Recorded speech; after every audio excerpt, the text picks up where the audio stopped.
Good morning, কেমন আছো সবাই? আশা করি তোমরা সবাই খুব ভালো আছো, সুস্থ আছো। আমার মুখ দেখে বুঝতেই পারছো আমি কতটা ভালো আছি। জাস্ট ঘুম থেকে উঠলাম আর প্রবীরদা এসছে ব্লাড টেস্ট করবে বলে ব্লাড নিতে।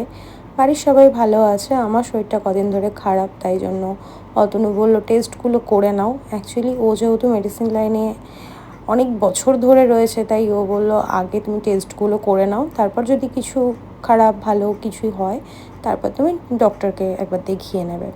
তো যথারীতি প্রবীরদা এলো। আগের দিন রাত্রেবেলা প্রবীরদাকে বলা হয়েছিল সকালবেলা এসে ব্লাড নিয়ে যাওয়ার জন্য। তো প্রবীরদা এসে ব্লাড নিয়ে নিল। আর আমার এইগুলোতে একটু ভয় লাগে না, আমি ইউজ টু হয়ে গেছি।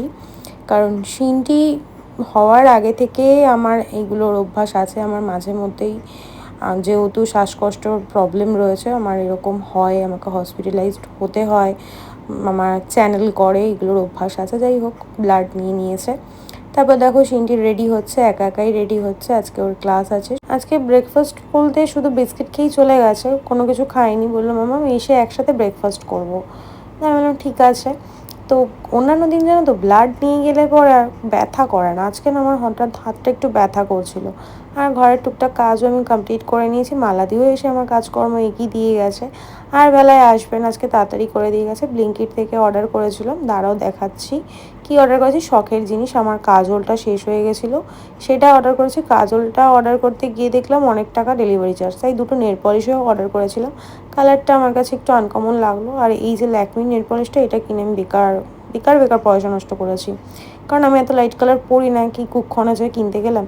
আর এই রেনের কাজলটা, এটা ভীষণই ভালো। সিনটি দেখো চলেও এসছে, এসে ওর জুতোটা আমাদের শু ক্যাবিনেটে রেখে দিচ্ছে। আর আমার অবস্থা দেখো, মানে ঘেমে নিয়ে স্নান করে গেছি। ও যেহেতু দেখেনি সকালবেলা আমার ব্লাড নিয়ে গেছে, তাই এসেই আগে প্রশ্ন, মাম্মাম তোমার হাতে কি হয়েছে? তারপর আমার সাথে গল্প করলো ক্লাসে কি করেছে। আজকে ওদের নতুন খাতা দিয়েছে। প্রথমে ছিল জুনিয়র লেভেল 1, এখন ওর হলো জুনিয়র লেভেল 2। তা আমাকে বলছে মামাম তুমি একটু শেয়ার করে দাও তোমার বন্ধুদের সাথে। আমার যে নিশ্চয়ই, আনন্দের জিনিস কেন শেয়ার করব না। আর আমার ফ্যামিলির অনেকেই আমার ভিডিও দেখে, তো তাদের সঙ্গেও শেয়ার করা হয়ে গেল তোমাদের মাধ্যমে। তোমরাও আমার ফ্যামিলি মেম্বার। তো যাই হোক, এই দেখো ব্রেকফাস্ট মামা দিয়ে গেছে। এখন যেহেতু দিদি নেই, এই পরোটা আর তরকারি ভরসা। সিনটি স্নান করে হোমওয়ার্ক কমপ্লিট করছে, ব্রেকফাস্টও করে নিয়েছে। আর মালাদি যেহেতু তাড়াতাড়ি কাজ করে দিয়ে গেছিলো, আমার টুকটাক কাজ কমপ্লিট আগে থেকেই হয়েছিল, তাই বেশিক্ষণ সময় লাগেনি। স্নান টান করে লাঞ্চ নিয়ে নিয়েছি। দেখো বিউলির ডাল, আলু পোস্ত আর মাছ ভাজা। মাছ ভাজাটা দেখে কেউ ভেবো না পোড়া, আমরা একটু করে খাই, মানে একটুখানি মুচমুচে হবে, সেটা বেশ ভালো লাগে। খাওয়া দাওয়া সেরে বেশ ঘুম থেকে উঠলাম। উঠে আমি ফ্রেশ হলাম। সিনটি পড়তে বসেছে, ওর ম্যাম এসছে আর জামা কাপড় বের করে নিয়েছে। আর দেখো নেল পলিশও পরে নিয়েছি। নখগুলো ফাঁকা ফাঁকা না, কেমন একটা লাগছিল।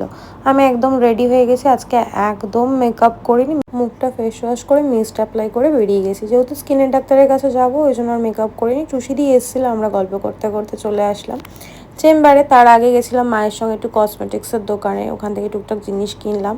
এখানে দেখো ওয়েট মাপা চলছে, হাসাহাসি করছিলাম সিনটির ওয়েট দেখে।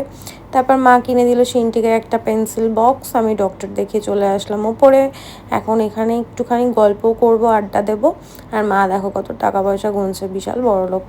যাই হোক, অতনু চলে আসলো, তারপর আমরা বেরিয়ে পড়লাম। আর কালকে যাচ্ছি আমরা সবাই একসাথে ঘুরতে। কে কে যাচ্ছি, কোথায় যাচ্ছি, পরের ভিডিওতে তোমাদের সঙ্গে শেয়ার করব। আমরা বাইকে করে চলে আসলাম বাড়িতে। তারপরে এসে দেখি লন্ড্রি থেকে পল্টুদা সমস্ত জামা কাপড় পাঠিয়ে দিয়েছে, সেগুলো আবার গুছিয়ে রাখতে হবে। আর যেই জিনিসগুলো কিনেছি পরের ভিডিওতেই তোমাদের সঙ্গে শেয়ার করে দেবো।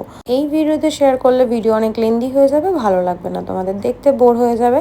ফ্যানটা বড় ডিস্টার্ব করছিল। দেখো এদিকে ওয়াশিং মেশিন চালিয়ে দিয়েছি, ডিশ ওয়াশারও চালিয়ে দিয়েছি। আমাদের ডিনার কমপ্লিট। এখানে অতনু করছে ওর কাজ, সিনটি শুয়ে শুয়ে দেখছে ফোন। আমি এখন এডিট করে তারপর শুয়ে পড়বো। প্রভূষণাকে আজকে দেবজিতের বাড়িতে পাঠিয়ে দিলাম, কারণ কালকে সকাল সকাল আমরা বেরিয়ে পড়বো। কালকে যাওয়ার জন্য সব কিছু গুছিয়ে রেখেছি, যেহেতু অতনুকে দেখাবো না আমাকে কীভাবে বেরোতে হলো। যাই হোক, ভিডিওটা কেমন লাগলো অবশ্যই কমেন্টে জানিও। ভালো থেকো, সুস্থ থেকো, টাটা।